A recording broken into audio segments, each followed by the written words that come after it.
Je vous invite à prendre votre Bible, soit la version papier, soit la version électronique, si c'est ce qui vous convient, et l'ouvrir dans Néhémie, chapitre 7.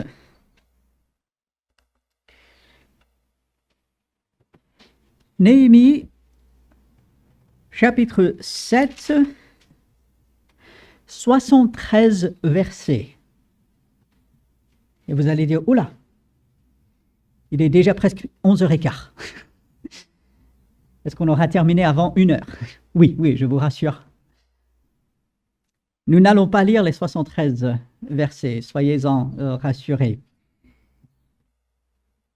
La grande majorité de ce chapitre est en fait un rappel, une répétition de quelque chose que nous avons déjà vu en Esdras. C'est une généalogie, ou plus exactement un dénombrement. Il y avait tant de telle ou telle famille, tant de telle ou telle famille, des centaines, des milliers. Alors, on passera un peu de temps là-dessus, mais dans un premier temps, c'est toujours bien de commencer par le début, n'est-ce pas? En général, c'est là où on commence. Si on commence à la fin, ça ne va pas trop le faire. Si vous êtes avec moi dans Néhémie, chapitre 7, les 4 premiers versets vont nous intéresser dans un premier temps. Lorsque la muraille fut rebâtie et que j'eus posé les battants des portes, on établit dans leurs fonctions les portiers, les chantres et les lévites. Je donnai mes ordres à Anani, mon frère, et à Anania, chef de la citadelle de Jérusalem, homme supérieur au grand nombre, par sa fidélité et par sa crainte de Dieu. Je leur dis, les portes de Jérusalem ne s'ouvriront pas avant que la chaleur du soleil soit venue, et l'on fermera les battants au verrou en votre présence. Les habitants de Jérusalem feront la garde, chacun à son poste devant sa maison. La ville était spacieuse et grande, mais peu peuplée, et les maisons n'étaient pas bâties. Que Dieu bénisse sa parole ce matin, qu'il nous enseigne, qu'il nous instruit.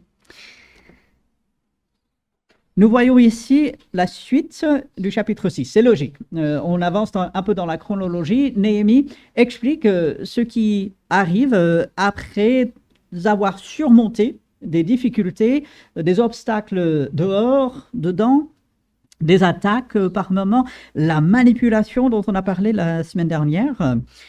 Et maintenant, la muraille est rebâtie. Et ça progresse encore plus avec, comme on voit au verset 1, les battants des portes qui sont posés. C'est très bien si les murailles sont bâties, mais si on peut encore passer par les portes, alors ces grandes portes qu'on peut imaginer, comme on veut, s'il n'y a pas de porte, rien pour empêcher ni l'entrée ni la sortie, on est toujours en difficulté. Et ainsi, eh bien, maintenant les choses avancent telles que les portes sont posées. Et puis, je ne sais pas si ça vous intrigue ou si ça vous a intrigué par le passé, ce qui est expliqué dans le verset 1 et dans le verset 2. On établit dans leurs fonctions les portiers, les chantres et les lévites. Pourquoi?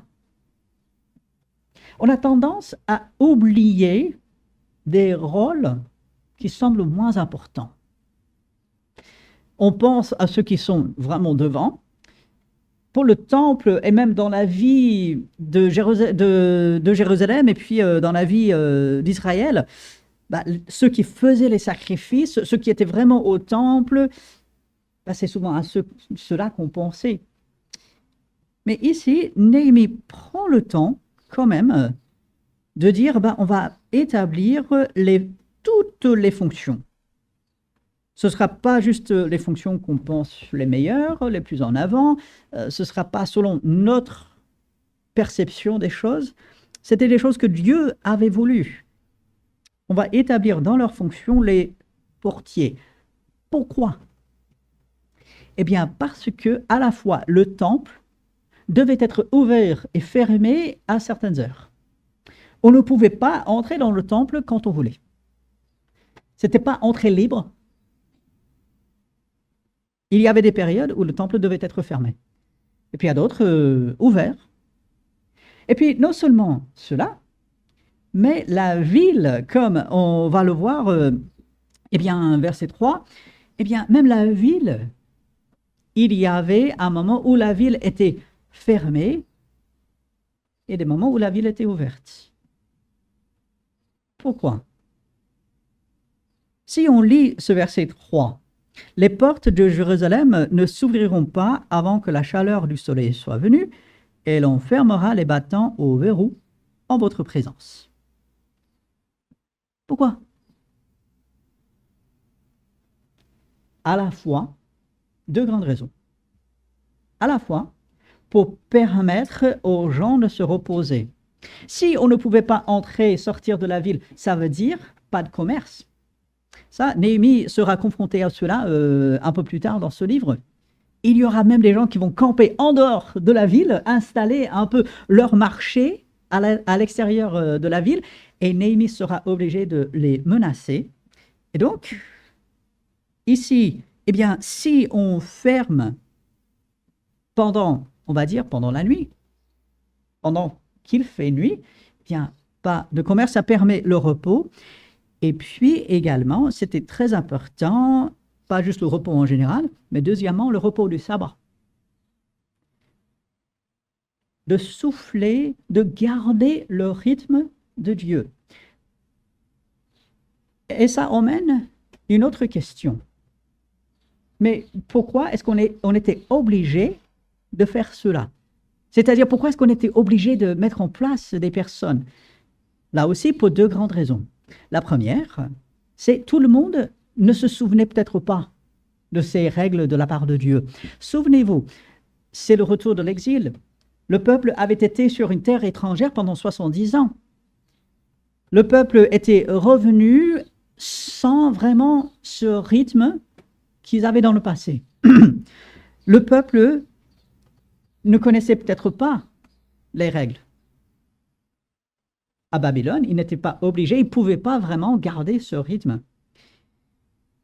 Et peut-être il y avait une sorte d'oubli où, jusqu'à présent, pendant toute notre vie, parce qu'on a été enseigné comme cela, on travaille tous les jours, on ne respecte pas vraiment ce que Dieu veut, parce qu'on ne le sait pas, on n'a pas été enseigné, ou on a oublié.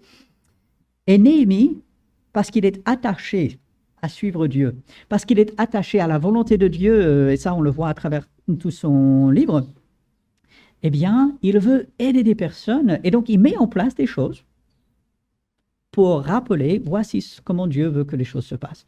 Dieu a instauré un rythme de travail et de repos, et si vous l'avez oublié, eh ben, on va mettre en place des choses qui vont rappeler cela.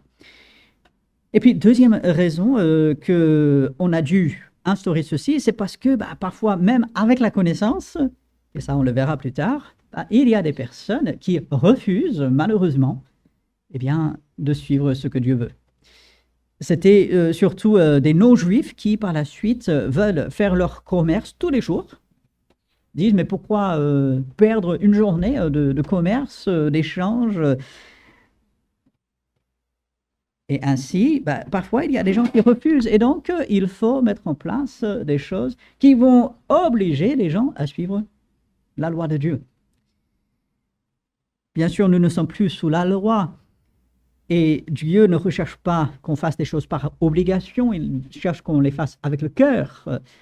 Mais il n'y a rien de mal à mettre en place des choses qui vont nous aider lorsque peut-être on n'a pas trop envie, mais parce qu'on a établi un rythme, parce qu'on a établi certaines choses pour nous aider à suivre ce que Dieu veut.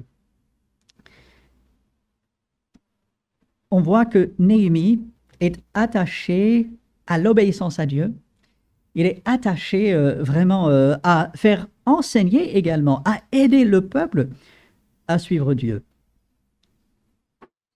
Alors, il établit ces portiers, donc ceux qui sont à la porte, qui laissent passer certaines personnes, qui empêchent d'autres.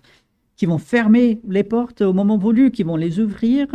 Il y a les chantres, parce que c'est quand même à la fois la ville du grand Dieu, de Jérusalem, c'est le temple également qui est là. On est dans la louange, les Lévites pour les sacrifices. Et puis, Néhémie comprend qu'il ne peut pas faire seul et il va déléguer à 2 personnes. Alors, le premier, c'est Hanani. Alors, il appelle son frère. Les avis sont partagés. Est-ce que c'était vraiment le frère de Néhémie? Peut-être. Est-ce que c'était juste quelqu'un à qui il était vraiment associé? Vous savez, nous aussi, on s'appelle frère, sœur, mais on ne l'est pas de sang. Donc, est-ce que Hanani était un frère de sang de Néhémie? Possible, mais ce n'est pas sûr. Quoi qu'il en soit, eh bien, il a la confiance de Néhémie. Et puis, il y a un certain Hanania. Donc, Hanani, Hanania. Donc, 2 noms très proches. Et regardez ce qui est dit de lui. C'est quand même assez incroyable. Homme supérieur au grand nombre. Ce n'est pas de l'orgueil. Il ne le dit pas de lui-même. C'est Néhémie, dirigé par Dieu, qui lui rend ce témoignage. Supérieur au grand nombre. Il est au-dessus. Là, quelqu'un d'exceptionnel. Vraiment au-dessus. En quoi? En taille? Non.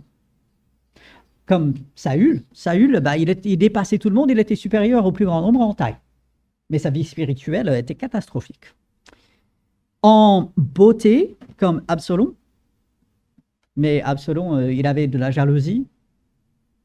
Il avait de l'orgueil. Non. Ce Hanania, homme supérieur au grand nombre, par sa fidélité. Wow. Un homme, une femme fidèle, c'est souvent difficile à trouver. Même le livre des Proverbes dit, il y a beaucoup qui disent ouais, et puis après, il n'y a rien qui suit derrière. Sa fidélité supérieure, il sort du lot. Il est vraiment exceptionnel par sa fidélité et surtout par sa crainte de Dieu. Ce qui est extraordinaire, c'est que cet homme, peut-être revenu de l'exil, sûrement, il est assez âgé, on n'a pas l'impression que c'est vraiment quelqu'un de très jeune, donc il n'est sûrement pas né à Jérusalem, mais il est sûrement né en captivité, il revient avec l'exil, il a participé aux travaux, il est là, il a su se montrer exemplaire dans des conditions qui n'étaient pas faciles,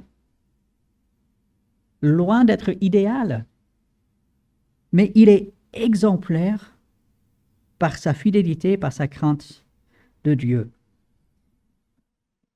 Il avait toutes les excuses pour dire, je fais le minimum, je suis le mouvement, je ne peux pas. Il avait toutes les excuses pour dire ces choses, mais apparemment, il ne le dit pas. Il est exemplaire par sa fidélité et par sa crainte de Dieu. Et Néhémie a pu le voir. Ça me dit que Néhémie était en contact régulier avec ces 2 hommes. Normal pour Hanani, le premier homme, si c'était vraiment son frère. Et puis Hanania, un autre, Néhémie était assez en contact pour pouvoir se rendre compte de ses caractéristiques. Ces 2 hommes n'étaient pas seuls dans un endroit de Jérusalem, n'étaient pas seuls dans leur maison à l'extérieur de Jérusalem. Ils étaient là, présents, au milieu du peuple, à l'œuvre avec tout le monde. Et c'est là où ils ont brillé par leur attachement à Dieu, à son œuvre. Néhémie est un grand exemple, mais il est loin d'être le seul. Et aujourd'hui, pour nous, eh bien, les conditions sont souvent loin d'être les meilleures. Les conditions sont souvent loin d'être idéales. Souvent, on dit, mais si c'était comme ça, là, je pourrais. Si j'avais ceci, là, je pourrais. Si, et ça termine jamais. Il n'y a rien de mal à aspirer à quelque chose de meilleur. Paul, il dit aux Corinthiens, vous aspirez aux dons les meilleurs. Rien de mal à cela, c'est bien. Rien de mal à améliorer sa situation, la situation des gens autour. Mais là où Dieu nous appelle, c'est là où nous sommes, avec ce qu'il nous donne. Et chaque enfant de Dieu a la possibilité de briller, d'être supérieur au grand nombre par sa fidélité et par sa crainte de Dieu. Ça va se présenter de différentes façons, tout le monde ne fera pas la même chose. Et aucun orgueil ici. L'orgueil est banni parce que ça vient de Dieu. Et c'est le verdict de Dieu si on est supérieur dans cette fidélité, dans cette crainte de Dieu. Jésus lui-même dit, celui qui veut être premier, il sera le dernier. Et celui qui se met dernier, il sera le premier. Celui qui se rend serviteur de tous sera au-dessus. Parce que le livre porte le nom de Néhémie, c'est souvent à lui qu'on réfléchit, c'est souvent sur lui qu'on prend exemple. Mais n'oublions pas ces personnes qui sont citées peut-être 1, 2 fois dans toute la Bible et qui pourtant reçoivent ces témoignages énormes, brillants. On ne se souviendra sûrement pas de notre nom dans l'histoire. Qui sommes-nous, vraiment? On n'est pas un Paul, on n'est pas un Néhémie, on n'est pas un Joseph. Et pourtant, Dieu nous a placés là où nous sommes pour accomplir son œuvre.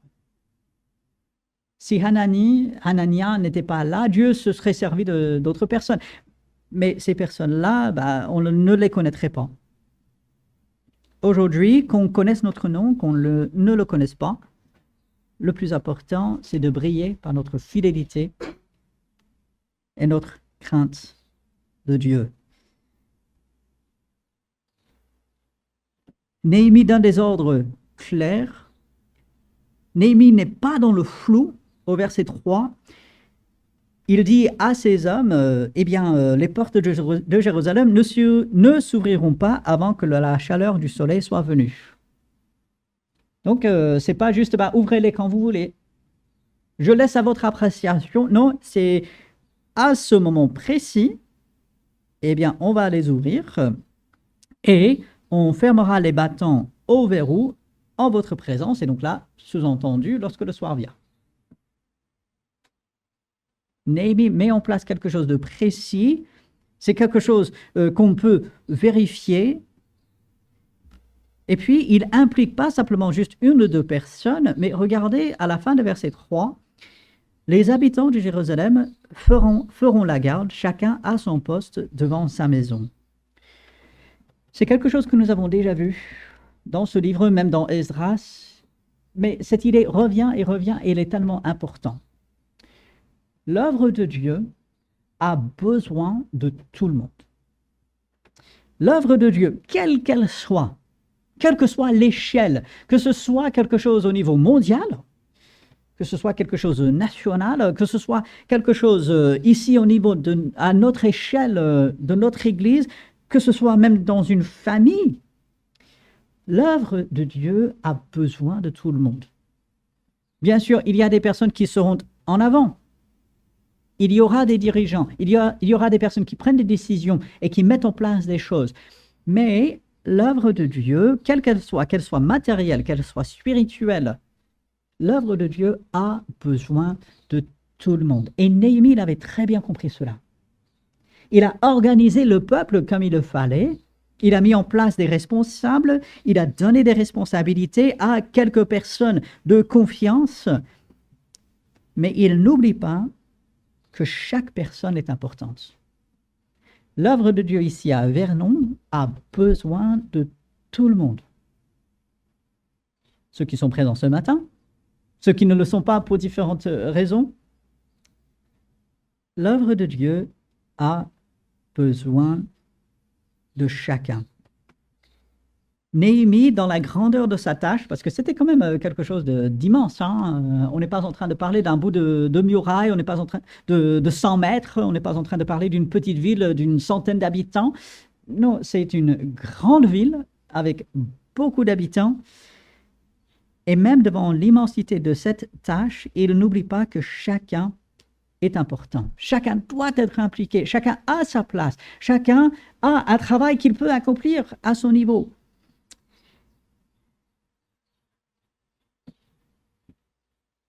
Avec les différentes responsabilités des uns des autres, chacun s'implique, mais on se rend compte qu'au verset 4, il reste des difficultés.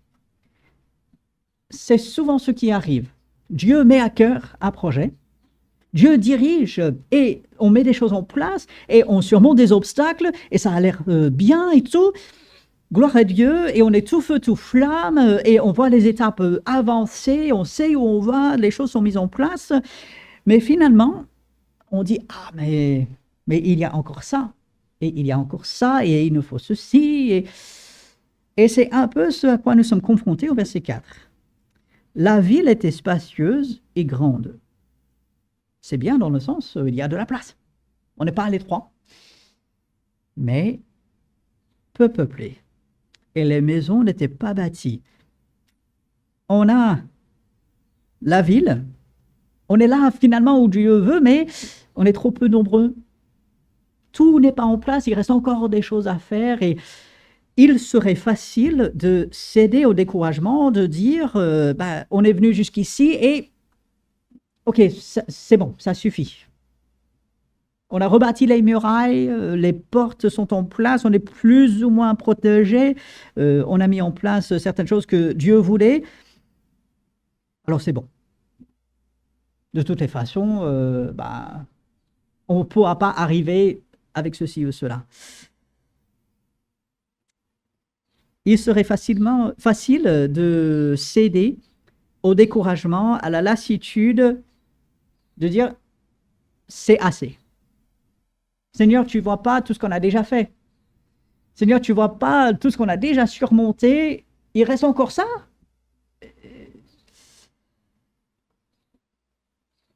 Heureusement, le chapitre ne s'arrête pas avec le verset 4.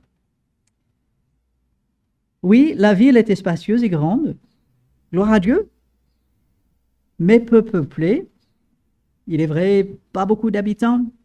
Il y avait beaucoup qui habitaient encore en dehors de la ville. Et les maisons n'étaient pas bâties, donc il restait encore du travail à faire. Certaines choses peut être laissées en plan. Verset 5. Je vous encourage à souligner. Mon Dieu me mit au cœur. Devant ce constat, la ville elle est grande, on est peu nombreux, peut-être trop peu nombreux, on ne peut pas vraiment faire ce qu'il faut. Néhémie, qu'est-ce qu'il fait? Il recherche Dieu. Le texte ne le dit pas explicitement, mais je suis convaincu, sachant tout ce que nous savons de Néhémie, il a cherché la face de Dieu. Il a prié. Il a dit, Dieu, on a besoin de toi. Je lis entre les lignes. Hein. Et puis là, Dieu lui répond. Dieu me mit au cœur d'assembler les grands, les magistrats, le peuple, pour en faire le dénombrement. Ça peut sembler comme une perte de temps. Bien organisé, bien préparé, ça peut sembler comme une perte de temps, et pourtant Néhémie comprend très bien qu'une bonne préparation, savoir où on en est, permet justement d'aller mieux par la suite. Dieu lui met à cœur de faire ce dénombrement pour savoir qui est présent, combien ils sont, de quelle famille ils viennent, quelles sont leurs capacités, quelles sont peut-être leurs ressources, comment on peut les utiliser. Et là, la suite du verset 5, je trouvais un registre généalogique de ceux qui étaient montés les premiers, et j'y vis écrit ce qui suit. Et à partir du verset 6 jusqu'au verset 72, eh bien, on a une répétition de quelque chose que nous avons déjà vu dans le livre d'Esdras.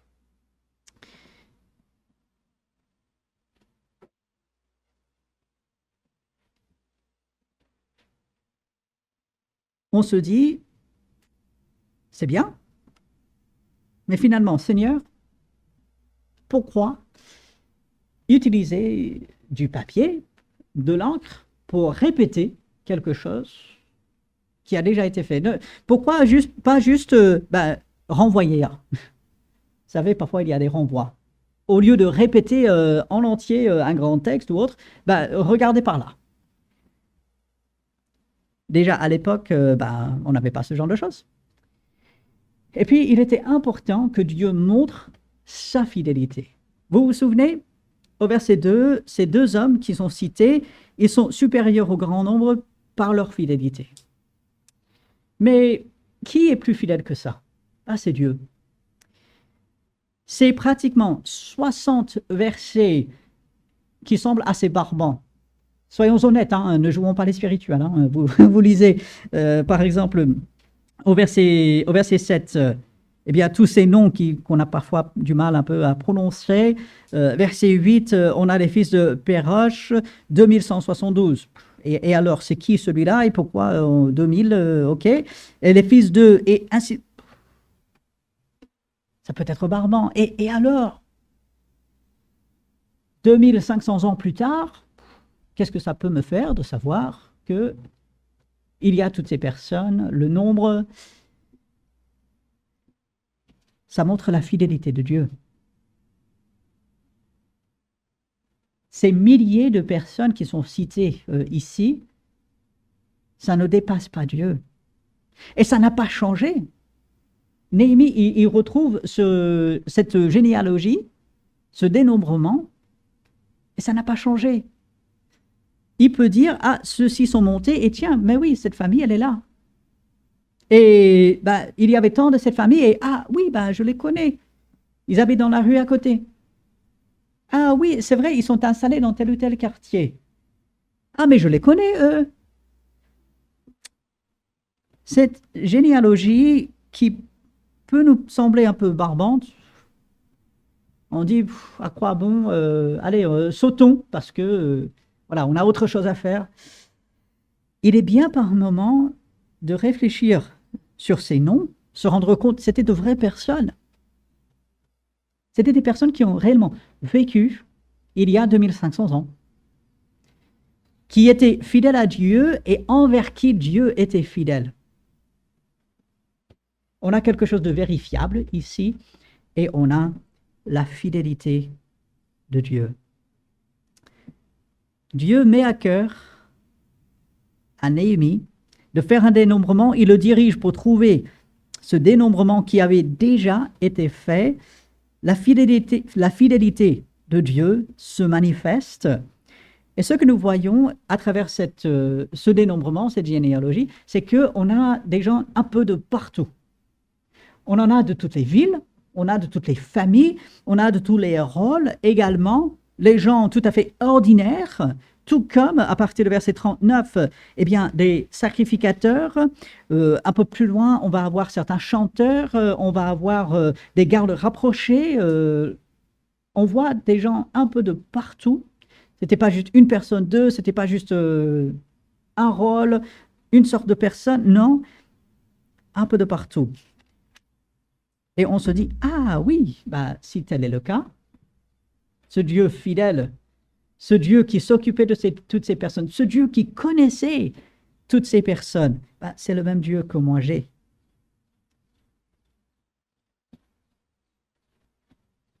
Et puis, lorsque nous arrivons au verset 61, voici, et ça nous l'avons déjà vu, mais c'est répété ici, voici ceux qui partirent de Tel Melach, de Tel Harsha, de Kérub Adon et d'Imer, donc de l'Est, dans la région de Babylone, et qui ne purent pas faire connaître leur maison paternelle et leur race pour prouver qu'ils étaient d'Israël. Et puis on a un ensemble de personnes, et au verset 64, ils cherchèrent leur titre généalogique, mais ils ne les trouvèrent point. On les exclut du sacerdoce, parce qu'ils étaient censés faire partie des Lévites, des sacrificateurs. Mais je veux relever quelque chose. La bonté, la patience, quelque part, la miséricorde de Dieu. Parce que On ne va pas dire, ah, vous avez raté votre chance. Ah ben, tant pis, on n'a plus ce qu'il faut pour prouver. On n'a plus les documents. Ah, mince, ça a été égaré quelque part, ça a été brûlé, ça a été volé, enfin, tout ce qu'on peut imaginer. Oui, on les exclut parce que bah, il y avait un doute, mais on les exclut du sacerdoce, non pas du peuple. On ne les écartait pas entièrement. Ils ne pouvaient pas faire tout, mais ils n'étaient pas exclus du peuple. Verset 65. Le gouverneur leur dit de ne pas manger des choses très saintes jusqu'à ce qu'un sacrificateur ait consulté l'Urim et le Thummim. Ce n'est pas du tout le but ce matin de faire comprendre qu'est-ce que c'est. Urim, Thummim. Pour faire très court, c'était deux sortes de pierres, et par ces pierres, Dieu faisait connaître sa volonté. Comment exactement, on n'est pas très sûr, il n'y avait rien de mystique ou de magique, mais c'est le moyen que Dieu avait prévu dans certaines circonstances pour faire connaître sa volonté. Venez me voir après le culte si vous voulez en savoir plus. Il y a certains avis là-dessus. Toujours est-il, on n'exclut pas ces personnes totalement. On les exclut de certaines choses, mais jusqu'à ce qu'on puisse consulter Dieu. On demande à Dieu. Et là, Dieu répond. Il va répondre par la suite. Et ainsi la grâce, la miséricorde, si on peut dire, ces personnes étaient un peu dans une catégorie à part. Ces personnes n'avaient peut-être pas tout ce qu'il fallait, et au lieu d'écarter tout de suite et dire « Ah, ben, vous n'êtes pas comme nous, vous n'avez pas tout ce qu'il faut, donc vous n'êtes pas de nous », non, on va consulter Dieu, la grâce qui est là. Et puis, dans les versets qui suivent, on a le compte total de ceux qui sont là. Et puis, à partir du verset 70, on a les dons qui sont faits. On a des offrandes, finalement. Avec reconnaissance, le peuple comprend que Dieu l'a protégé, que Dieu a été fidèle à ses promesses, que Dieu les a ramenés. Eh bien, on va adorer Dieu par des offrandes. Et cela est expliqué dans les versets 70 jusqu'au verset 72. Et au verset 73, pour conclure ce rappel, c'est une répétition, hein, c'est quelque chose qui avait déjà été inscrit. Les sacrificateurs, les lévites, les portiers, les chantres, les gens du peuple, donc tous, les Néthéniens et tout Israël, s'établirent dans leur ville. Ils sont là, Dieu a été fidèle. Maintenant, comment est-ce que le peuple va répondre? Néhémie, il retrouve cette généalogie, ce dénombrement. Il voit la fidélité de Dieu. Et qu'est-ce que lui, il fait? Eh bien, regardez verset 73 à la fin du verset. Le 7e mois arriva et les enfants d'Israël étaient dans leur ville. Ce n'est pas simplement une répétition de la première partie du verset. 7e mois, c'était quoi? Très rapidement, c'était le plus grand mois pour les fêtes d'Israël. Le 7e mois, il y avait un ensemble de fêtes. C'est un peu comme notre mois de mai ici en France. Hein. Le mois de mai en France, on a tous les jours fériés. C'est on va dire le repos quand les jours fériés tombent en semaine. Hein. Le 7e mois était vraiment un grand mois de célébration, de fête pour Israël. Et c'est précisément là où Néhémie, et ça on le verra la semaine prochaine, Dieu voulant, eh bien, il va rassembler tout le monde pour célébrer Dieu. Alors, qu'est-ce que nous pouvons voir dans ce chapitre qui est assez long? La plupart, on va un peu sauter parce que des noms, des chiffres et tout ça. Néhémie est saisi, imprégné, obsédé, si on peut le dire, par le fait de suivre et obéir Dieu. Et il veut trouver et se rassembler finalement avec d'autres qui sont comme cela. Et il trouve des personnes autour de lui qui sont fidèles. Et il les responsabilise. Et il dirige le peuple dans cette obéissance envers Dieu. Quel exemple! À nous de le suivre. La fidélité de Dieu à l'époque de Néhémie, même avant, allant jusqu'au début de la nation d'Israël. La fidélité de Dieu. Et puis arrivé à la fin de ce chapitre, un regard en avant en disant Dieu a été fidèle, Dieu nous a dirigés jusqu'ici, qu'est-ce que nous allons faire? Nous allons adorer. Nous allons fêter. Dieu, il est pour la fête. Il ne faut pas l'oublier. Les fêtes, ça vient de sa part. Gloire à Dieu. Le peuple est là. Oui, dans ces villes, mais ils vont se rassembler, comme on le verra, Dieu voulant, la semaine prochaine avec le chapitre 8. Et pour nous aujourd'hui, bien sûr, nous ne sommes pas à Jérusalem, nous ne construisons pas de murailles, peut-être nous n'avons pas de grands projets, mais nous avons des projets à notre échelle. Nous avons ce grand projet de notre assemblée. Gloire à Dieu. Soyons attachés, imprégnés, obsédés par la volonté de Dieu. Suivre, obéir à Dieu. Et entourons-nous de personnes qui ont ce même désir, qui sont fidèles. Soyons nous-mêmes fidèles. Et puis, louons la fidélité de Dieu. Dieu n'a jamais failli dans ses promesses. Dieu est le même hier, aujourd'hui, éternellement. Dieu a délivré son peuple. Dieu a ramené son peuple. Dieu a fait du bien à son peuple. Aujourd'hui, Dieu fait pareil avec nous. Il ne nous délivre peut-être pas de Babylone, mais il nous délivre. Il pourvoit pour nous. Il nous ramène. Il nous fait du bien. Il nous appelle à l'œuvre et il nous donne la force pour le faire. Et puis, bien sûr, lorsque nous regardons Dieu, lorsque nous sommes dans un rythme de travail, de repos, lorsque nous regardons vers Dieu pour le suivre, eh bien là, nous pouvons nous réjouir, nous pouvons finalement fêter, adorer, louer, nous réjouir en Dieu. Il y a tant de raisons pour le faire. Et nous voyons Néhémie qui dirige le peuple, ici le peuple qui se laisse entraîner, le peuple qui avait besoin d'être enseigné, qui avait besoin d'être encadré un peu, mais le peuple qui suit. Alors, qu'en est-il de nous aujourd'hui?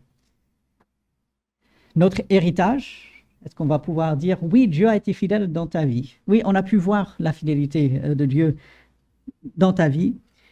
Est-ce que moi, je peux dire, j'ai vu la fidélité de Dieu? Est-ce que je m'entoure de personnes fidèles? Des personnes ardentes pour la volonté et le service pour le Seigneur? Est-ce que je prends le temps de remémorer ce que Dieu a fait dans le passé? Est-ce que je prends le temps de célébrer, de fêter Dieu? Bien sûr, nos fêtes ne sont pas du tout comme les fêtes du monde. Là, en ce moment, à côté, depuis vendredi soir, eh bien, il y a le festival de musique juste à côté. Heureusement, c'est assez loin, ça ne nous embête pas la nuit avec la musique. Mais voilà, ils font un grand spectacle et tout. Ok, très bien.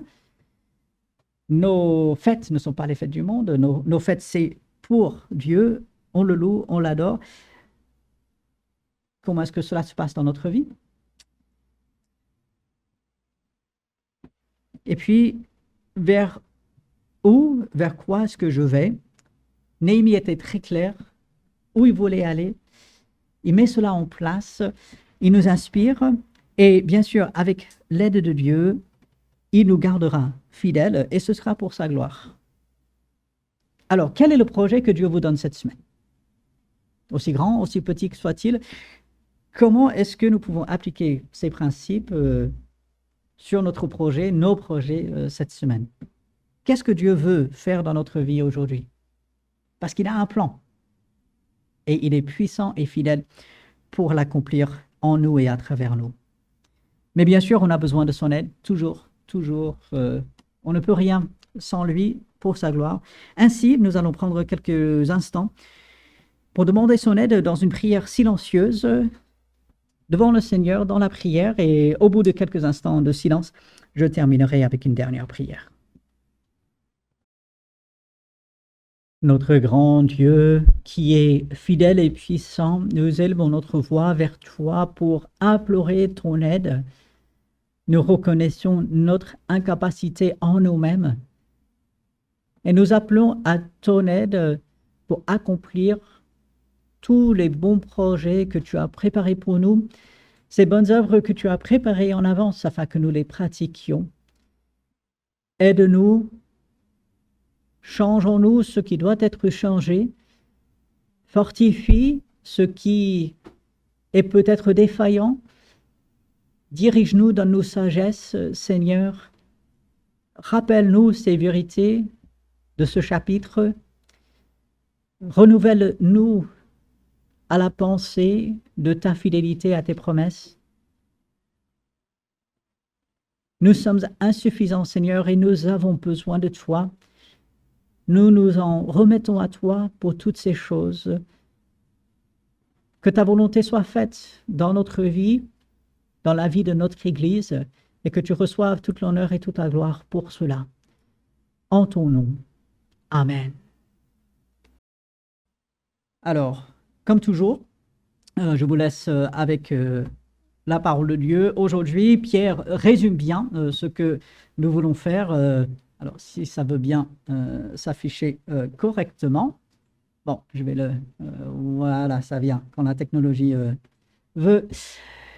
Il dit, tout à la fin de sa première, sa première lettre, « Saluez-vous les uns les autres par un baiser d'affection », certaines traductions, un saint baiser, « que la paix soit avec vous tous qui êtes en Christ ». Alors, avec ce verset dans notre esprit, avec la joie de Dieu, sa parole dans notre cœur, suivons ce verset. Que le Seigneur bénisse chacun. Saluez-vous les uns les autres. Très bon dimanche.